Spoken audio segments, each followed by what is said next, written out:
Welcome to the Waiting List podcast. Tell us the story.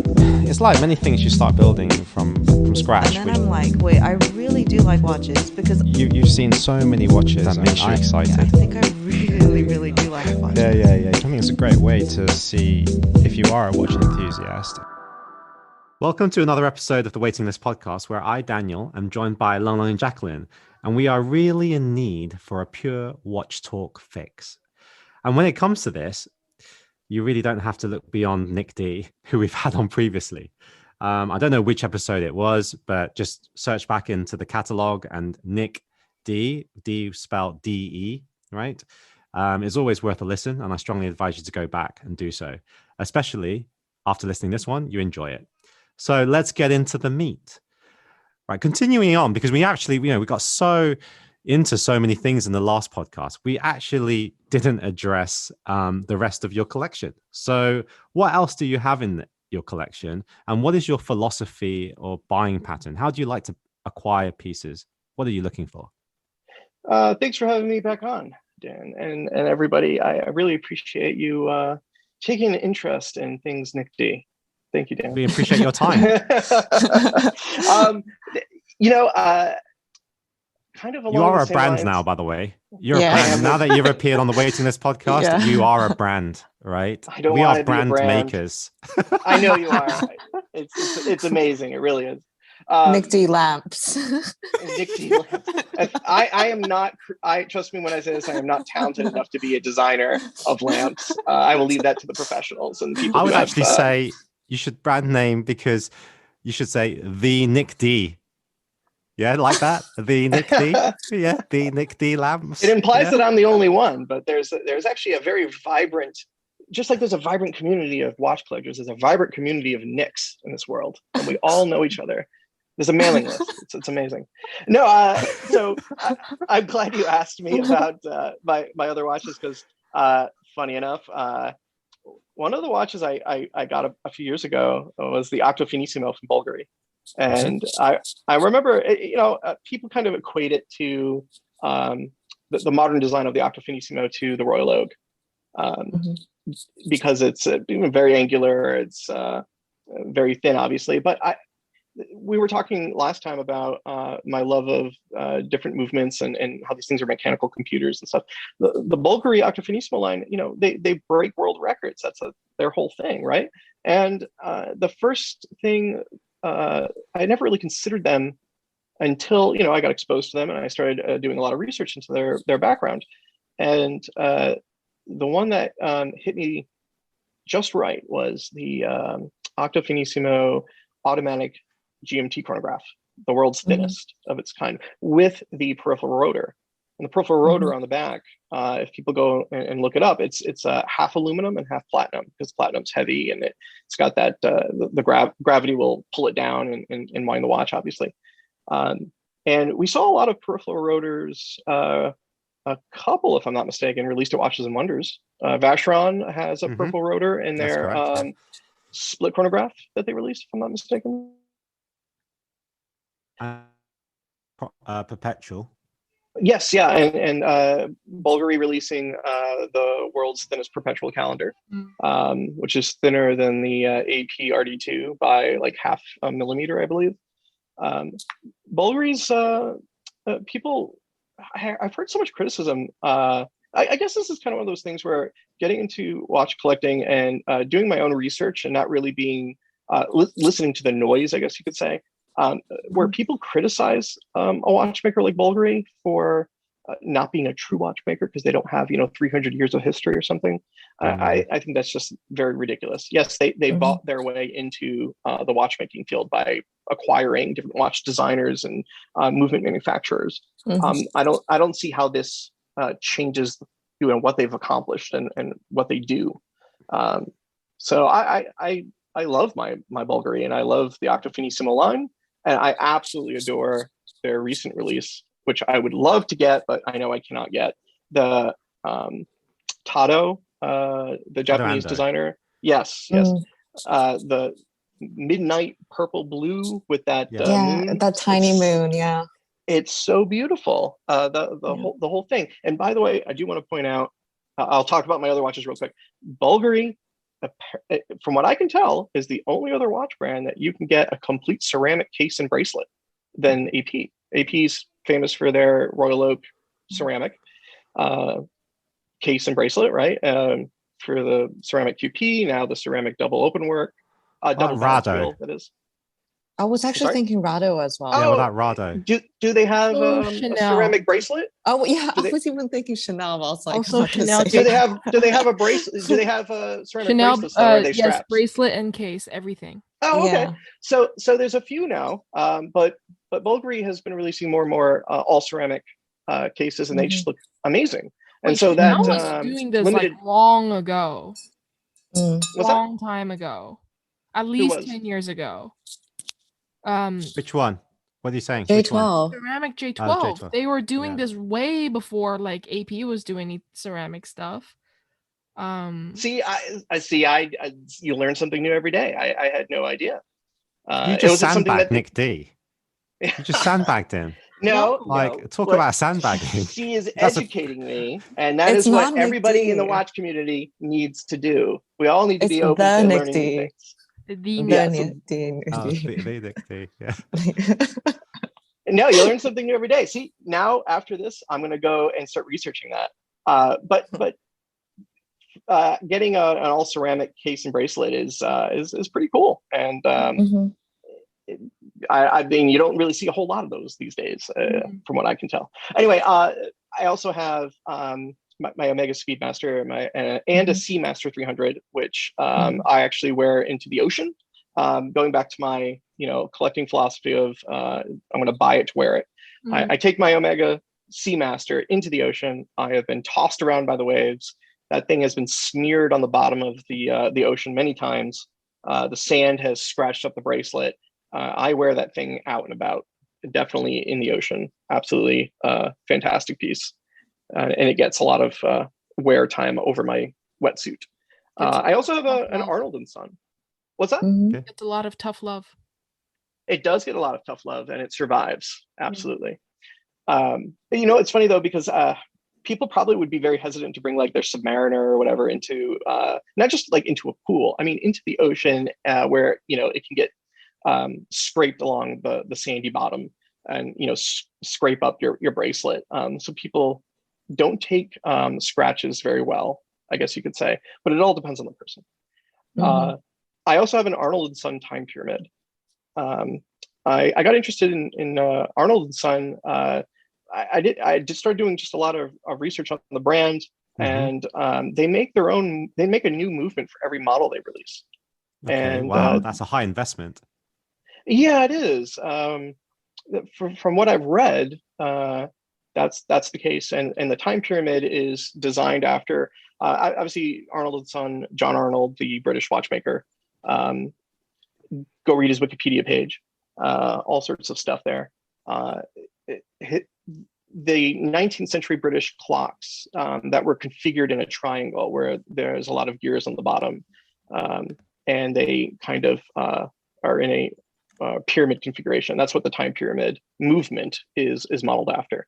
And it was just a very accessible watch. One happened to come by me, and I had the opportunity to purchase it, and I did. And it does have a leather strap. I do wear it. It's sandwiched between two sapphire crystals, so you can actually see all the way through the watch. Which I think the only downside is that I have rather hairy wrists. So I can see my hair kind of matted against the bottom of the watch. In future revisions of that watch, they actually put a little bit of a mirror finish on the bottom crystal so that it's kind of got a little bit of reflectivity. So you can't just see all the way through the watch. It's okay. So they you actually kind of have fix pretty this. eyelashes, so that makes. So I don't mean. Do you know what reflective like Jacqueline the Carolina does? Bucci watch. Jacqueline actually, she's actually really hairy. And what she does for the photos on her Instagram page is she actually shaves that wrist part out, right? So that it doesn't come across. Because I don't know if I'm going to give a shout out to Janvier Rousseau. He's got like arguably the hairiest arms, so much so that it detracts away from the visual aesthetic of the watch. I see the picture and I think I look at the hair and I'm not looking at the watch. And I told Jacqueline, if you really want to make it on Instagram, then you're going to have to shave that part out. But we tried shaving initially, but now I think she's waxing because you don't get it coming back as thick. Laser treatment, and then when it's growing back, I have a little comb that I use to lift. Right. So All yeah, behind the that's scene action, people. All behind the scene action. You don't see how much work goes through those wrist shots. That's what I'm telling you. Yeah. I mean, But we yeah, should do a Zoom call with all our audience, right? So they can actually see exactly what I mean about your hair. Mm-hmm. Yeah. And how Yeah, much you down for smell. that. Yeah. Yeah. Right. you guys are so mean, so mean. It's okay. I'm used. But Nick, something I wanted to ask you was, Sure. um, you mentioned in the last podcast how you have to try lots of things to kind of find what you like, right?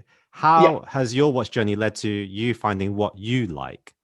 Because I'm pretty sure at the beginning you would have been, I'm into movements, because that was the first attraction into movements. And fair enough, your first watch being the Breitling with a bracelet, with a leather strap. You then quickly moved on to integrated bracelets or bracelet watches because you knew it fitted your lifestyle a bit better. But how else has it transitioned along the journey? It's funny you say that because I've it's hard to explain, I guess, that everybody's journey is different, right? And being a bit of a computer nerd, and I needed to educate myself more on the different aspects of these watch brands and watches in general.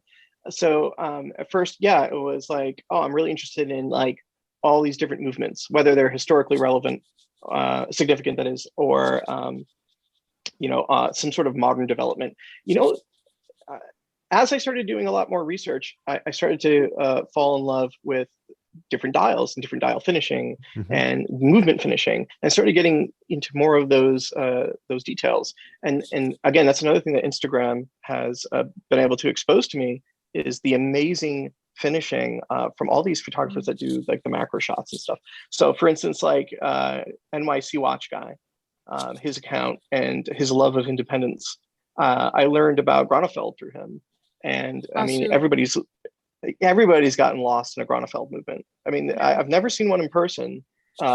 He's got myself. The best one. He's got the best. Absolutely. He's got a unique piece. I was having lunch with him in New York, overlooking Central Park, and he was telling me that he was going to bid on the Only watch, and he was saying that if I win that bid, then I'm like, I get the best one, but if I don't, I actually am in contact with the brothers, and they're going to make me like a piece, like a special dial variation, but then he ended up, and it was the first I remember he won, and then he texted me and he said, I think it was like sold for 75,000, and I was like, and back then I had no idea how auctions work, right? So then I text him, I'm like, wait, so were you in a room, like were you in your bedroom and you bid? No, I think you did over the internet. Yeah, and he's like, yeah, I bid in my bedroom. I'm like, wait, how do you bid in your bedroom? I thought you had to be in the room.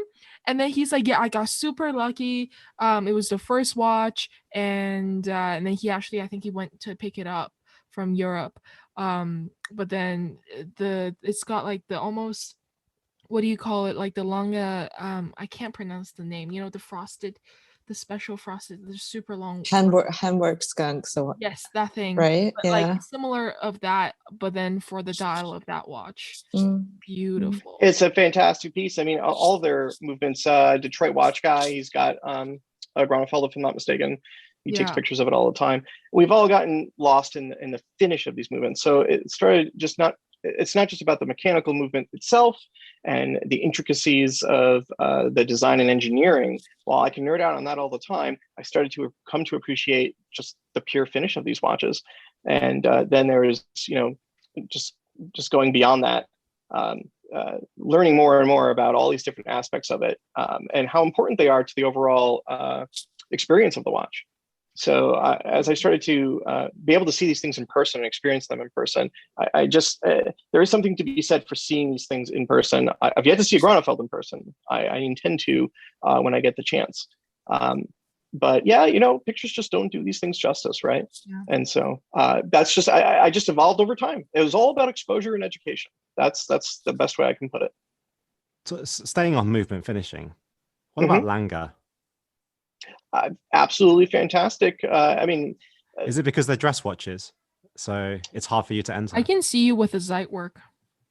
Me too. Yeah, you know, I'm not a huge. We don't fan get of the paid by Lange Odysseus. to push Zeitwerks, by the way. I mean, there's so many watches that I would love to have.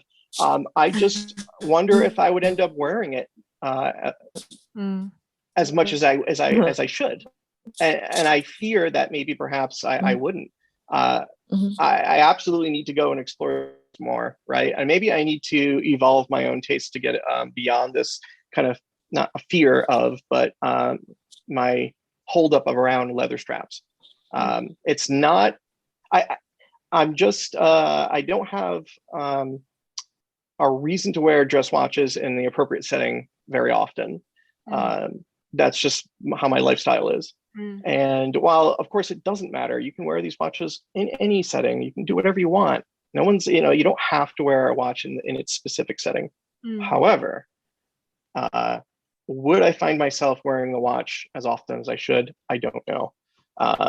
And like I said, I buy these watches to wear them. And if I'm not wearing a watch, it's going to waste. And somebody is going to wear that watch. So as much as I want to have a Lange or a Patek, I just find myself not wearing dress watches very often. In fact, the Arnold & Son with the leather strap probably gets the least amount of wear right now in my collection, because being at home so much, I just don't wear it as often. I usually wear, you know, one of my Royal Oaks or the Bulgari more often, day to day. So I'm just really a big believer in you know, the watch has got to be worn. And for me, some people can have 50 different watches and wear all 50, you know, and just go through them all. That's just not me. So I just, if I'm not going to wear it, I'd rather somebody else wear it for sure. Please, Lan Lan, come in. I just want to go back to one point that Nick made in the previous episode about when Jacqueline was talking about how the mom picked up the 37 frosted, and you compare that to how Nick can genuinely hear that he can't wait to wear the QP every day, even if it is for no reason, right? And whereas Jacqueline's mom, even though she loves the watch, she needs to find a reason to wear it. And I think that if you can't be explained into words, if you feel like that watch is an extension of you, say for Nick it's the QPAP, and it just feels like it literally was made for you, you should just stick with it, you know, like stick with the brand, even though logically your mind tells you it's time to move on, it's time to go to another brand. But I think if a brand really is made for you in every sense, like lifestyle, how practical it is and everything, then it just works, you know? And right now with the way that Nick talks about Lange, if he has to really think, when am I going to wear this watch? Then fuck it. Like you don't even need to try that brand. Yeah. It's probably not you, you know? I agree. Yeah, because even when I think about if I fast forward 5 to 10 years later, maybe I would have moved on to a lot of indie brands, but would I still feel at that point in my life? I can't say for sure, but if I still go back to my APs, then so be it. Then AP is my thing then, you know? Yeah, I think I'm a huge believer in, like, what Nick said. You wear what feels like you, and then you actually wear it. You really have to enjoy wearing the piece. Yeah, but we can always appreciate these watches, though. Like, you know, Lange makes an incredible watch. They make incredible movements. They're known for this, and I absolutely appreciate what they do and everything they create. They're fantastic. I only wish I could say that I could pull off a Lange. I don't think I could pull it off, and I would do it. I would do it a disservice almost.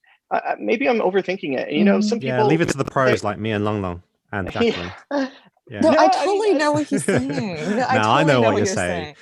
I know what you're saying. I think that's absolutely fine, right? Yeah. Yeah, no, there are some people out there that are listening that'll say, get over yourself and just wear the watch, right? I mean, that's at the end of the day, and you know what? They're not wrong. Those people are not wrong. However, if I'm not, it just doesn't check all of those boxes for me, right? So for the people that can that can get over that and just wear a watch no matter what it is in any setting, fantastic. For me, I I have to be able to wear it and wear it out, picking up tacos or sushi, or going anywhere I want to go. I just, the leather straps just do not end up being comfortable on my wrist. They end up sitting around more often. I love the Arnold and Son. I bought that at a time when I was more interested in the movement and stuff like that. And I just I wish I wore it more often. It's just one of those things, and how it shakes out. But yeah, like New York City watch guy, he's got all of his. He prefers leather straps. That's actually his preference, if I'm not mistaken. And most of his indies have leather straps, and he rocks those all day long. Does not care about the setting he is in. But he's just got such an incredible collection, so I don't blame him. Yeah, there's just many people that collect in such a different way, right? So a lot of people they transition between brands very easily. They're very comfortable with it. Long Long and me could have gone into Patek, but I think we've had this conversation privately where we just weren't ready. It wasn't a particular, I couldn't isolate a particular reason as to why, but it just didn't feel right. So that's probably changed with having Jacqueline on board of the team, because she's just hoovering up all Pateks right now. I'm just seeing so many Pateks, and I'm like, I remember when we did our first intro call, Dan and I, you asked me how come I don't have any Pateks in my collection. And I don't remember what my answer was, but it was probably something along the lines like, I just haven't found one that spoke to me. So then on that term, I think getting introduced to a brand is quite difficult, because there are, and for me, because I'm mostly vintage, it's even more difficult, right? It's not like something you can go into a boutique and try them on and then find what suits you. It's actually looking online through the photos and speculating whether this might be okay. So then mine was like just a very regular time only watch from the early 20s. That was my first Patek Philippe. But then after that, it was a very good introductory call for me with that watch, and that kind of made me feel warmed up to the brand. Whereas from the beginning, I was scared off by the name, because it was just too much for me to handle. Your exact answer when I asked you why you were in this Patek was, I haven't finished hyping up Cartier. So once I finish that, I will then go and hype up Patek and make it hell for everybody that relatively knows me. That was your answer, actually. That's amazing. That's an amazing answer. Yeah, it is an amazing answer. But going back to you, don't know Nick, what VHS tapes are, but you can do that. That's an amazing answer. I definitely feel ill. You need to hype up actually is your amazing APQP with the Tuscany dial. That one is amazing. Beautiful. And it absolutely is beautiful. I forgot you have that. Every time I look at the watch, I get reminded of the frosted royal oak. Yeah. That's exactly what it reminds me of. Obviously not with the specific luster, but that finish is so unique. And anyway, yeah, fantastic. That's what AP should have done. That for the Wakanda Forever, that purple, that would have been sick. I love their purple dial watches. My wife has the limited edition Royal Oak. It's a 37 millimeter. It's got that. It's a beautiful purple to pink dial. It's on my Instagram. It's just a fantastic piece. I wish they would make that dial, put that dial on other watches. It's just such an amazing dial, and that color is, depending on how the light hits it, it's just fantastic. Love it. For sure. So Nick, which is your favorite piece in your collection? I know it's like asking which is your favorite child, but I mean, no, definitely my Steel QP. Clearly, it wasn't a difficult answer then. No, not at all. That is a piece of I've wanted for a long time now. Is my absolute favorite piece. Gets the most wrist time. It is the newest watch in my collection, so obviously there's probably some bias there. But I mean, to me, it's just such a classic piece, and it just looks absolutely beautiful. Can't say enough about it. It's just the piece that speaks to me the most. Like you said, it checks all the right boxes for me specifically. And I am at a loss for words. That's what you said. I Well, think let me yeah, rephrase the question a little bit. Yeah, maybe it will give sure. a different answer. Which piece in your collection is the most meaningful to you, or carries the most The piece that story? is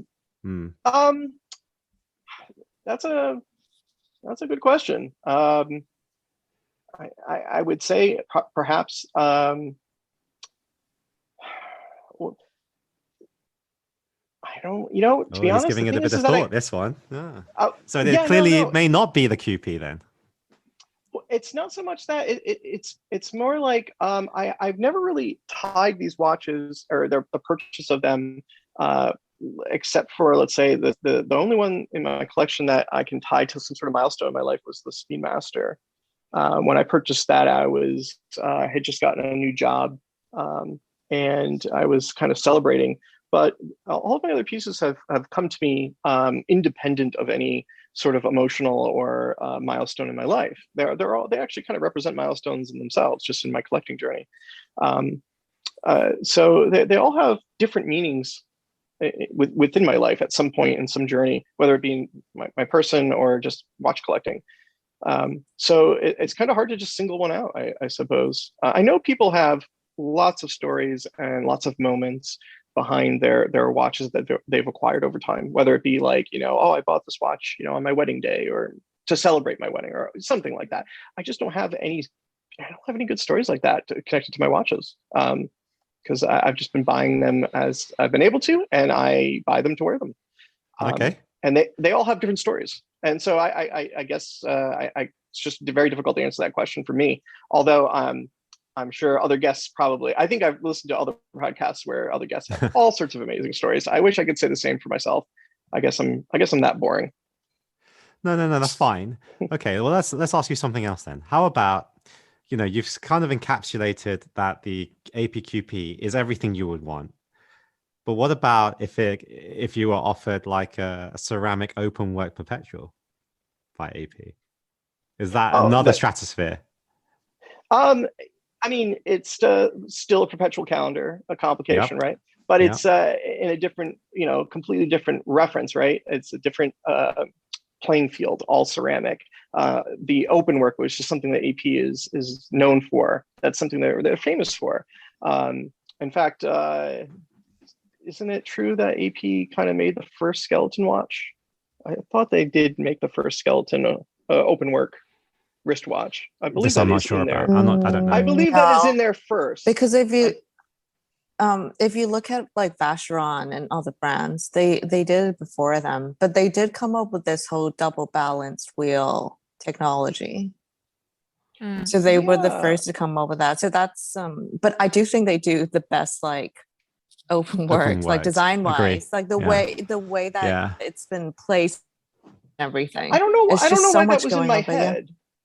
But if I did a quick Google search, it says in 1934 they introduced the first skeleton watch, and I don't know if that is an accurate fact. But for whatever reason, that was in my head right off the top. But anyway, we all know that AP does an amazing job with their open work.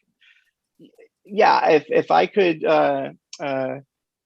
get another example of this reference, like in ceramic, the open work version of it, I absolutely would take it. And I would wear that. But there's something to be said for the steel version versus the ceramic version versus a precious metal. They all have different feels. They all have different weights. They're different experiences wearing them. I have held a ceramic QP, and I mean it's lighter than you think, right? So all these things are different factors that go into the experience of wearing that watch. And what will you be looking to go into next, Nick? What would I be going into next? I would say that the next biggest, I think I mentioned this last podcast, my next biggest milestone would be to acquire like a minute repeater, a Grand Sonnerie. No, I mean literally your next piece. For my next piece, I have not fully decided yet what my next piece will be. I am still, I only just got the Steel QP maybe 2 months ago, and I have not actually thought about what I would be getting next. I know people think 5 steps ahead when it comes to their watch collections. I just haven't been there. I've been enjoying my what I have in the present, and I'm sure eventually I'll start thinking about that. I don't know. I think maybe people. I don't collect just to collect, right? I whatever comes next and checks all those boxes, and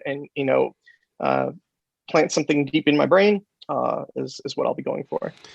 And you waited 2 years for that piece, and I think you're an example where you're kind of buyer at AP who, we know friends that just buy everything that comes out of AP, right? Literally. And so they get the pieces that they want because they've spent so much there. But you are someone that actually said, I want this piece and I'm going to wait for it. And you finally got it after 2 years, right? So, it does show that still exists, right? Rather than people saying, oh, you have to buy a crap ton of watches.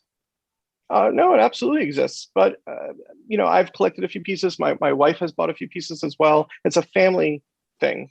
My wife and I are collecting pieces. We wear them. And I would imagine that Audemars Piguet appreciates that it's a family affair, so to speak, for our collecting together. And yeah, and so I got the call a few months ago, and I couldn't believe it. I was stunned, and there it was. It just what a fantastic experience it was. It's a great feeling when you get a phone call like that. Absolutely is. Long, please come in. Yeah. So because you don't buy the pieces to mark a milestone in your life, so what is that thing that triggers you to actually say, okay, I'm like, my hands are itchy, I'm gonna want to look for my next watch kind of thing? Or do you just see a piece and then, how does it work? I know some people do get that itch. I don't think I get it. I don't think I get that itch myself.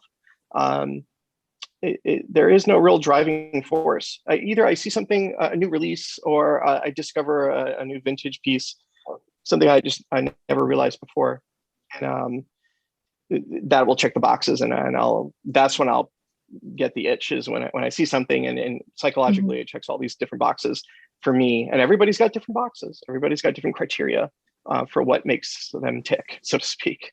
Not to pun intended, I guess. And I guess the best way to describe it is I don't know it until I feel it. So as I expose myself to more and more people's collections, watches, and maybe again come across something I've never seen before, experienced before, and then next thing I know, I guess the next day, if I'm still thinking about it, I know. But some people, if they haven't bought a watch in 6 months, they go crazy, and they gotta look for something to get just to have it. And I get that scratches the itch. So I can appreciate people who do have that in their life. But I guess I just don't have that kind of feeling all the time. Going back to, I just want to go back to when you got that phone call from AP just for a minute, because not everybody gets that phone call. Can you just describe where were you? What were you doing? And then how did you feel? What was the process? That phone call, the phone call. The individual I work with gave me a text message saying that they'd be calling me the next day. It was a Monday, and they said, "Oh, I'm going to give you a call tomorrow if you're around." I was like, "Yep, I'll be around in the morning." And so I kind of got a heads up, and then I got a phone call, and they said, "Hey, great news! We've got the steel QP that you've always been after, and congratulations!" And I was speechless. It was a fantastic. I mean, I think some folks have been there. Maybe you've all gotten that phone call in some form or another for your dream watch. That was mine, and I hope everybody can have that same experience. I'm sure I'll be chasing that high over and over again in my watch collecting journey. But it's immediately brought. I'm speechless just thinking about it. It immediately brought to me the fact that I'm actually going to have this a perpetual calendar, and not just any perpetual calendar, but an Audemars Piguet QP in the Royal Oak in steel. I mean, all of these things. It was just one of the first times I can think about in my watch collecting journey that, it was like just a huge deal. It was something I hadn't experienced before. And I know other people have experienced this kind of stuff, but for me, that was my moment. That was my special time.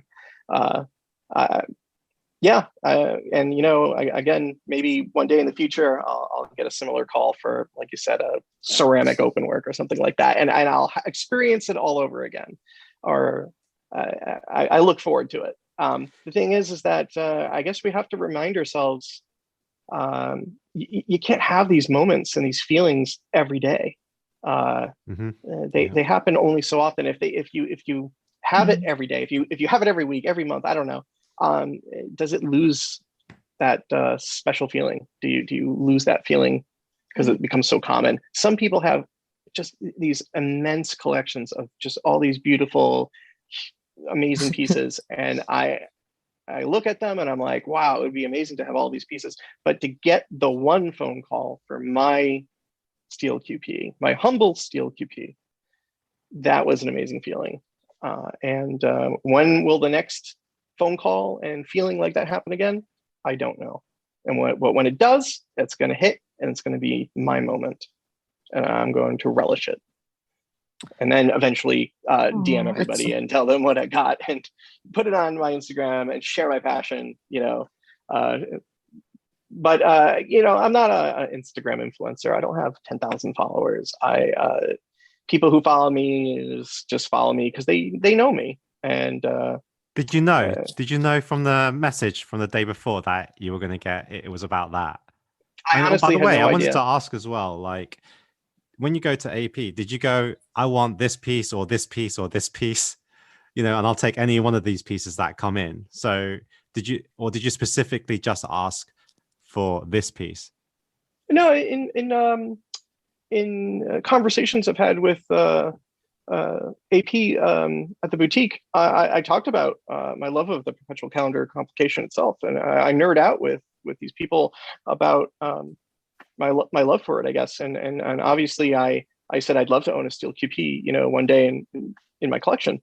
They definitely marked it down as something that I'm interested in, and having bought several pieces for my wife and myself, and yeah, I eventually like they knew I wanted one. Let's put it that way. But to get the phone call, it was like a no-brainer. It was they had to ask the question, do we have a piece for you? Do you want it? I mean, yes. Say, shut up, take my money. Shut up. Take the money.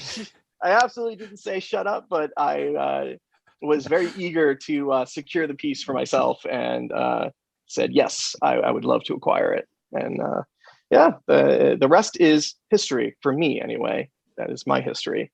And because we're makes in the moment COVID even time, that more special. Because we're in COVID time, I take it, did the watch get shipped to you, or how did you receive it?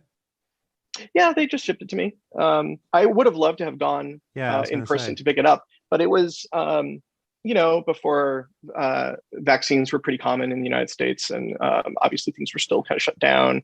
I wasn't exactly going to fly across the country during the pandemic, but I would love to just make the moment even more special. I would have absolutely loved to have picked it up in person at the boutique itself, and then had a little bit of a celebration. But I will take what I can get in these times, and I have no problem enjoying it when it arrived via FedEx. That did not diminish the experience one bit. I don't have a question, but I just want to say, like, listening to your story, you can just feel the happiness. I feel like we're reliving the story with him, and you feel so happy, like he's about to get the phone call like later, and we're just sitting here like, oh my god, like, I'm listening to it's amazing, and I want to like fall in love with a modern piece just so I can get the phone call. Like, that's how I felt when I was listening, because I've never had that experience. Nobody ever called me about watches. I can SMS you, and then I can call you next day if you want.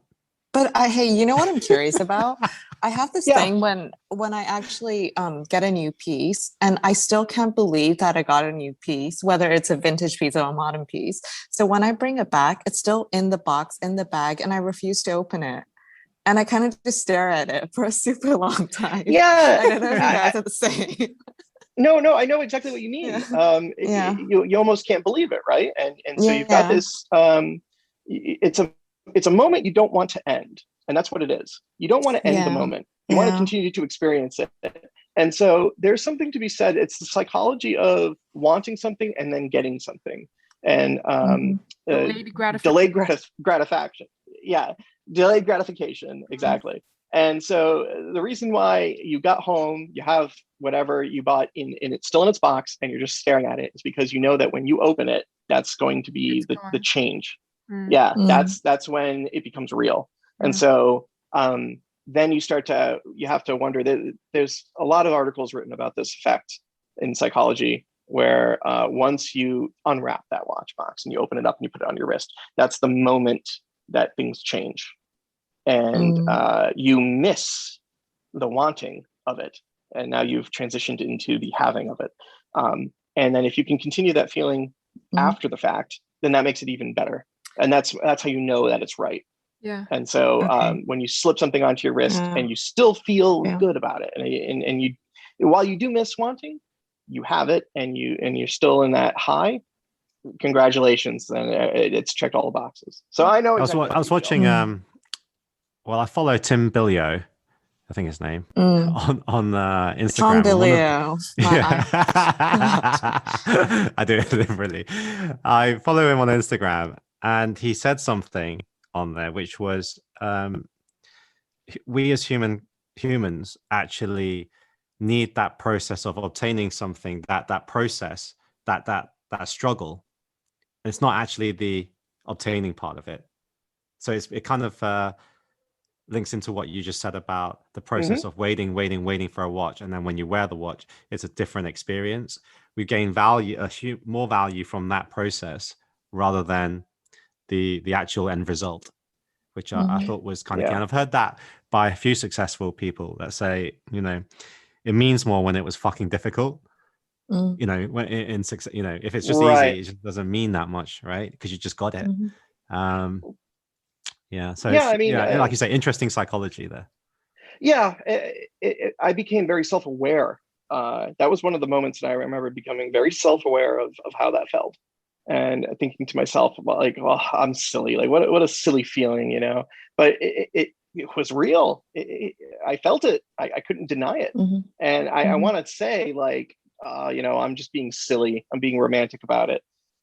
Maybe that's just me, like I said, there's people that have so many they collect one of everything, and maybe there are people that have gotten that call 10 times in their watch collecting journey, and I'm sure it's been special for them every single time. I can only hope to get that phone call like that 10 times in my journey. And maybe I will, maybe I won't, but that one was special. And the next time I get it and I feel it that way, I'll know it because I felt it before, and I'll be like, what wow, I find here it is again. What I find really special is I get to share it with my friends here, like Long, Jacqueline, Chester. When they get a piece and you attend with them, you do get a special feeling. I mean, Jacqueline did an unboxing on our last podcast, which is shared between all of us, and she said it was even more amazing for her that she could share it with specific people. Isn't that right, Jacqueline? Yeah. I don't want to speak for you, but yeah, I mean, it's something. It's similar to what Nick said with the delayed gratification. I mean, you guys certainly know the story of this watch. I had given up and was trying to cope with the loss of this piece that I had wanted for a long time. And so basically, Nick, I waited to watch for 34 days, and in the middle of it, FedEx contacted me saying that it's probably lost, and why don't you just submit a claim and get your $150 back, which is the declare. Yeah, I think you and I had quite a discussion about this on Instagram. I actually don't know what the watch is, and you don't have to tell me because you'll announce it when you want to announce it. But I do remember actually talking to you about this on Instagram and being like, in the future, you should probably insure these packages for a little bit more. And the reason is, by the way, and hey, pro tip to everybody. When you make a particular package just insured for a certain amount of money, FedEx will go out of their way to not want to have to pay you some amount of money. Yeah. So like, for instance, 1,000. some people will insure a package for 1,000 or 5,000 or something, Yeah. even if it's way more valuable inside. FedEx, UPS, whatever, at least in the United States, they will lock it up in a cage. Yeah. They will do things to it when it's above a certain amount. And so, anyways, people listening to this, do what I did. Hey, you learned a lesson though. Yes, I learned my lesson, but same thing as what you said when I got the email from the FedEx agent telling me that, oh, we found your package. I was in shock, like I was so numb from this shock, and I didn't know what to feel because a part of me had already become just numb to this entire situation and that it was lost. But then when I finally like got the email, it was like nervousness all like kicked right back to when I was wondering, oh, where could it be? So then I was nervous for a day and a half until I went to the local station because I wasn't going to risk for the delivery driver to deliver it. I just hold at a location, and then I drove there. And on my way there, and I was thinking to myself, for the past more than like 34 days, I've been imagining myself doing this drive to there and then coming back with it. And it wasn't until I was in the station, I was chatting with the guy who works there, and we know each other, and I was like, Edward, it's been 34 days, can you believe that this is actually like it's actually here? And I see him holding the box. I'm just, while I'm talking, I'm just eyeing the box. He has no idea what's inside, and then I'm just trying to make conversation because it was just released from customs. And he actually helped me release it too. And then when I got the box, I actually, had it, and then I was still chatting with him, went back to my car. I just looked at it and I was like, damn, should I open it right now? Because I've been waiting for 34 days. But then I thought to myself, no, I'm gonna wait because it almost seems too real, too unreal to be real. So and also I was thinking, if I put it on, I'm probably going to get distracted and it's not safe to drive. So then I put it on my passenger seat, and then I got home. I saved up all the labels because like I'm not gonna throw those away. I can still memorize the tracking number because I've repeated it so many times over the phone. And then I kept it there, and I was gonna wait.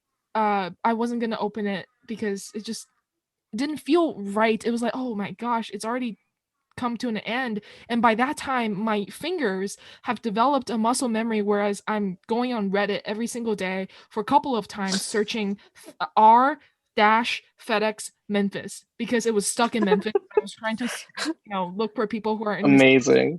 And I'm still on those forums. I'm actually helping one guy, and he has a package stuck there, and I'm telling him the process I went through, hoping that he will find his package. But I literally, you are a professional. Listen. Internship. I know think. FedEx terms. Okay, I know what an echo stand stands for. I know what it means. So, but exactly, like I wouldn't have opened it but my friend kind of like pressured me into it. But I understand, like, I can't believe it. Now every time I look at it, I just think, I can't believe it. I just want to say, Jacqueline, so that sweet. So sweet. As sweet as that story is, I would have opened it in the car just to make sure that everything was appropriate because it hasn't been lost for as long as it was. I would have gone over at that moment and just double checked, because before I drove away, if there was a problem inside the package, I would have wanted to go right back in FedEx and said, hey, I haven't even left the parking lot yet, but there's a problem. We need to discuss it. I would have double checked it right there. That's true. But see, the thing is, they don't know that it's a watch. Right? No, I understand. But they could know, and then they could replace it with a Daniel Wellington or something. Listen to the Nick D, please. Okay. I've experienced enough lost packages in my lifetime. I've gone through this process many times, just not with a dear watch. So I've just dealt with the technical side of tracking companies in the past, specifically lost packages, and specifically when a package gets stolen. So I actually had a package that was the product was ripped right out of the box, and stuff can happen, right? So, pro tip to anybody out there: if you ever have a watch shipped to you via FedEx and something happens with it, double check it before you leave the counter. Even if they find the box, open it in front of them, because you want to be on the record that when you opened that watch at that box, that everything was exactly as you expected to be. And if it isn't, you have witnesses. Just saying. All right. Okay. I mean, those were two great stories, Jacqueline. Thank you for sharing. And also, Nick, thank you for sharing that phone call. But I want to finish off this episode. You got the watch and finish off with your unboxing. How did you do it? Did you put it on a table and then walk around it admiring this box? Like, what was that like? Yeah. No, you're absolutely right. Jacqueline was just talking about how she was staring at the box. I stared at this thing for like 5 minutes. I mean, I got my wife and I brought her into the living room, and there is something to be said about opening that box, knowing what's inside of it, right? We've all been there. We've all done that. And I don't film like unboxings, right? Like I have in the past where I've like filmed an unboxing of one of my watches, but it's not something I do regularly because nobody cares. We've all seen unboxings before. It was my moment, and I did it with my wife in our living room. And I remember just taking the plastics off of it, and that's when it's real. It's still got everything on it, right? And there's something to be said about the minute you unveil it, you've been wanting this thing for so long, and then there it is in the flesh. And the minute you cut into that cardboard box and start opening it, it becomes real that it's actually happened. So I just opened it up. It was already sized because I already know my size, and they took the link out, put it right on my wrist. It was still ticking from when they shipped it, because they shipped it overnight, so it was still alive, accurate, and it had never it had not stopped. And I went right to my work day. I remember that. I put it on, admired it, then sat down and answered a few emails for work.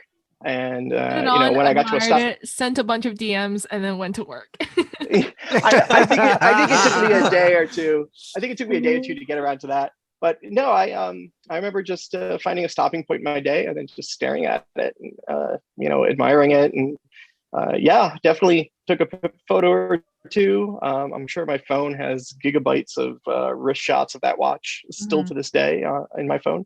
So it was a lovely experience, and I hope I get to experience it again. Fantastic to finish on these stories. Is what it's all about. This just makes you happy. Yeah, I hope the listeners also got some of what we're experiencing. I know we spent a long segment on that. Yeah, that long segment that, but it is a very special moment, right? Yeah, it is, and I hope everyone gets to experience that. And it doesn't have to be with an AP Steel QP. Yeah, it can be with that Rolex you've always wanted. It can be with any watch that is special to you, and you'll have that same exact feeling. It doesn't have to be something as crazy or fancy as a AP Royal Oak or a Patek. It can be that Speedmaster Professional, because you're a space nerd, and you get the Hesalite one, and that's your special moment. And you can have that same feeling I had by opening that watch, whether it's a Speedmaster, a Breitling, or for me, the Steel QP. Everyone can experience that. And, personally, again, it doesn't even have to be a watch. Personally, I'm going to do it with my friends. Like, I am going to hold off completely, be monk fashion, You're stronger than I am, sir. And then I will, wait until my friends come, and I'm just going to plan that whole fucking day. Like, there's going to be it's not just going to be that moment, it's going to be a whole fucking day, because I'm greedy like that. Right? And I just want that. I can appreciate that. Day, and then you get to the night, you open it, it's empty. You don't that's why you check the box, right? The thing is that if that actually happened, right, like, I know my friends would actually laugh at me. They would, Yeah, they would that is actually be like, right. "Are you okay? Are you okay?" And they're like, "Ah, you fucking dick! Look what happened to you." Feel that feeling. It took me a long time. I'm in my 30s, and I only just got to experience that feeling. I've had it in the past, but this was special. And some people have it in their 20s. Some people have it. I don't know. It doesn't matter what your age is. When in your watch collecting journey it happens. For me, it was this year. For other people, it'll be when they're, I don't know, 25, whatever. Everybody should experience that at least once in their life, and I hope they do. Right, let's move on to the quick fire. Okay, so I think it's safe to assume that your favorite complication is the perpetual calendar, but which one is your least favorite? That's a good question. If I had to, you know what immediately comes to mind? An annual calendar, a non-perpetual calendar, because I've had annual calendars, and I having to set them all the time, right? So I mean, isn't that the point of the perpetual calendar, right? It's accurate for Is that a however flex? many. Is that if No, you answered that no. question with a flex and say, I don't need to do it now? I absolutely. I mean, I'm not trying to flex, but I would say that having set annual calendars and picked up a watch and realized it's not accurate and stuff, and then stopping and having to set it and everything. I've also accidentally overshot setting a watch. We've all done that, right? Where you go yeah, exactly. So it's annoying when you do that, and I've been there. And so that when you ask me what's my least favorite complication, that would be it for that reason specifically. Okay. So that's the next one. You're obviously a big beef fan. You Wagyu beef potentially, like, because you say, well, I always see your stories and you're going down to get more Wagyu. But what's your favorite cut?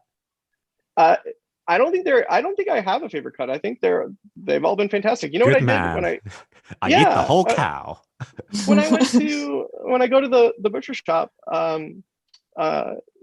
they usually have different cuts out depending on the time of day or what they've been butchering that day. And I'm just like, which is this cut? And the guy will tell me, and I'll be like, I haven't had that before. Let me have a piece. So the answer is I don't really have a favorite. They've all been fantastic, really. Although if I had to pick, I do enjoy a ribeye. Some people like leaner cuts like a fillet. I like a fattier cut like a ribeye. So if I had to pick a preference, it would be ribeye. Okay. Are you a foodie? And if so, what else do you really, really love to eat? Because us Orientals, us Asians, we just love eating. The Venn diagram of watch collectors and foodies seems to be very much an overlapping diagram, because from what I can tell on Instagram, right? I find this so. Somebody will be doing a watch flex on Instagram, and then they'll show off some like amazing sushi or whatever. It's I love it.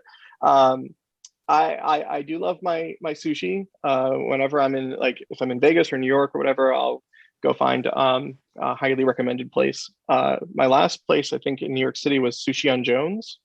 And Sushi on Jones, I tried what they call the Big Mac. Have you tried their Big Mac? No, I haven't. I just got the omakase, where they're just giving me everything until I was full. So okay, so I really like the aspect of. So I went to their sushi bar where, like, it's like almost on the street. That one, and then we went to try the Big Mac, which is what my tattoo artist recommended, and it's basically a piece of uni on top of a piece of Wagyu on top of a piece of Toro, on top. Oh my god, it's very rich. And then you put it in. It's almost too much. Like, that's amazing. And that was the piece that I decided to finish off with, and it just kind of ruined the entire experience because amazing. It was so much. Amazing. Yeah, no, I'm gonna have to try it when I get back to New York. I'm definitely going to try that now. Thank you for recommending it. Try it once. Yeah. But to finish answering your question though, like I collect a lot of, like, I enjoy Japanese whiskeys. Yamazaki 18, Hibiki 17, Hibiki 21. Yeah. So I've been fortunate enough to find a lot of those bottles in the United States and enjoy those. And also, I've been exploring sakes a lot. So that by the way, talk about an area of nerdery. There's an endless supply of information about all sorts of different types of sakes, and that is an endless rabbit hole. And of course, these things in the United States, not all of these varieties are easily accessible. So either you have to have them shipped to you, and of course, it's hard with beverages like that. You want to try them out before you commit to buying a whole bottle of something. So it's lost on these two girls, Nick, because they're both allergic to alcohol. Oh no, really? Yeah. They're allergic. If it means anything, I didn't start drinking until my 30s. I didn't drink at all until I was in my 30s, and so midlife I kind of skipped over. No, I hope I'm not in my midlife crisis. If I'm in my 30s, I hope I live longer than that. No, it was just something that wasn't. I just never experienced in college. I just never drank in college, and I guess I skipped over a lot of things in college because I didn't have any bad experiences with alcohol. Right. Next one.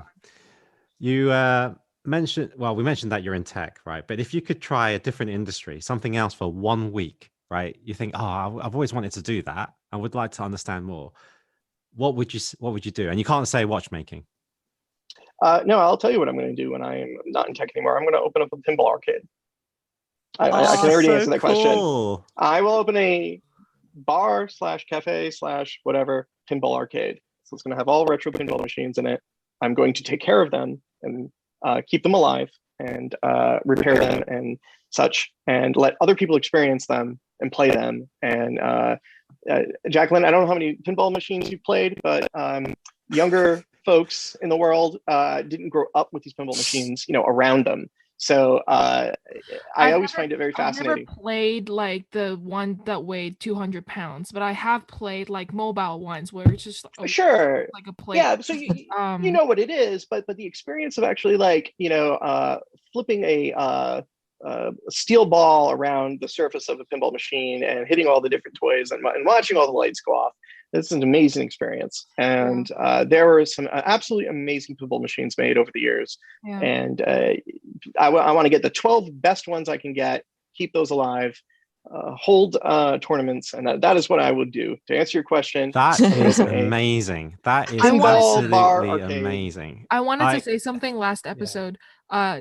Do you know who? So when you said pinball, the first person who came to mind, which you will never be able to guess because it's just so.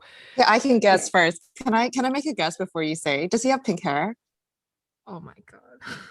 Yeah. See, because he has a whole basement of them, and I was like, I'm lost. I'm not even gonna bring this up because it's gonna be go on YouTube him after this, because I was like, I'm not gonna mention him because everyone's just gonna look at me like I'm crazy. Yeah.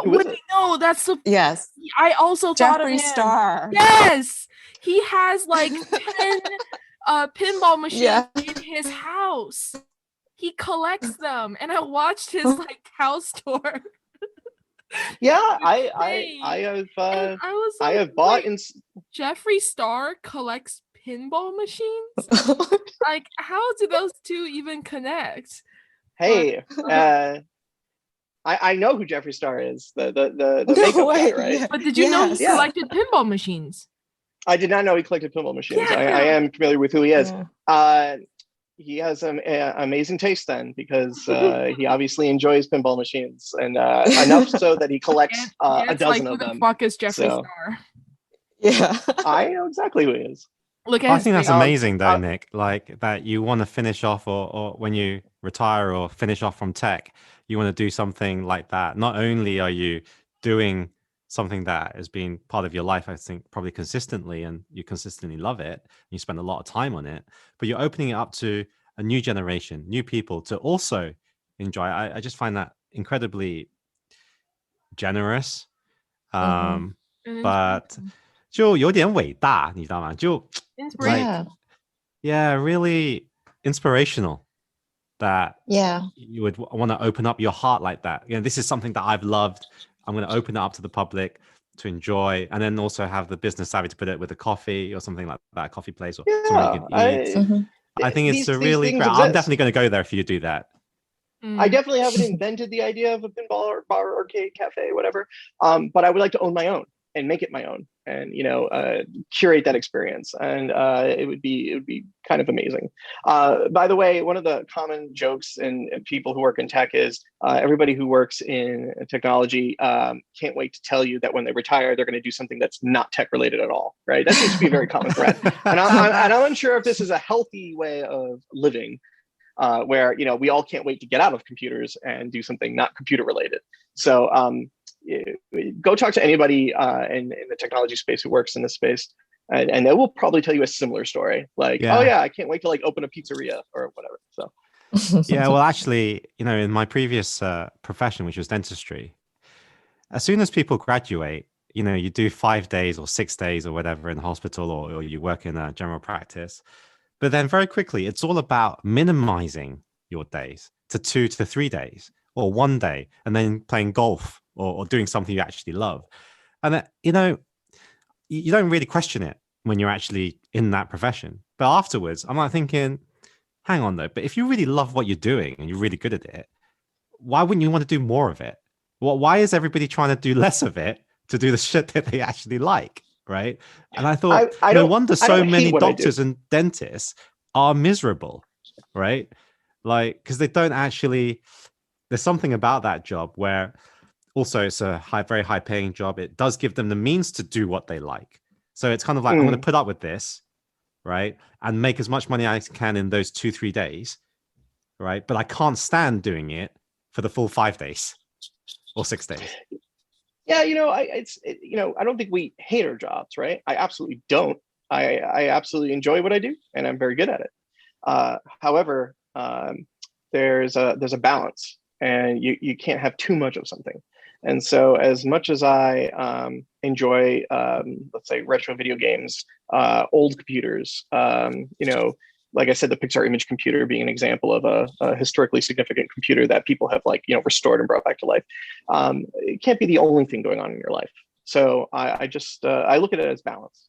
So whether it's an analog watch or a pinball machine, and during my days I'm involved in computers all day, I have that balance in life, and that's what life should all be about, a good balance.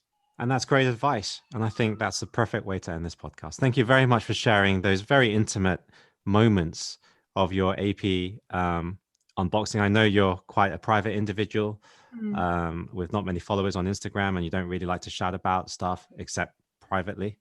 And thank you, Jacqueline, also for sharing your story again. I'm sure the audience will like that. So that concludes the interview. Thank you, Nick, again for giving us your time. It was fun. Thank you for having me. Expected. I can say, as a moderator, I always worry about interviewing quiet guests or people that only say one word to your answers, like yes, no. They sound like they have no life. But with you, I can say it definitely wasn't a problem. But thank you, everyone, for listening, and we'll see you on the next one. See you guys. See you. Bye. Bye. Thank you for tuning in to the Waiting List podcast. Hit the subscribe button, and the next episode will come straight to your phone as soon as it's ready. Whilst I'm here, please remember to leave a nice review and follow us on Instagram at the Waiting List podcast.